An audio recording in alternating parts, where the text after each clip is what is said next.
आम्ही मंदिर बघायला आलोय आणि इथं एक पण गाईड नाही आहे. आम्ही स्वतःच स्टोरी शोधतोय गुगलवरती आणि रहस्य जाणून घेतोय. एक काय विचारायचं तुला? माय विचार इज मंदिर is good but not that good. Informative. हां राईट.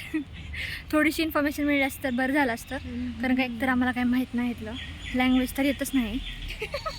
लँग्वेजचे वांदे आहेत आमच्या. Our driver is also very very bad you know bad. Bad guy. He didn't understand anything, nothing. Now Hindi, now Marathi. He only knows is Tamil. Little English. हे ते मंदिर आहे. तुम्हाला जर काही माहीत असेल तर आम्हाला सांगा.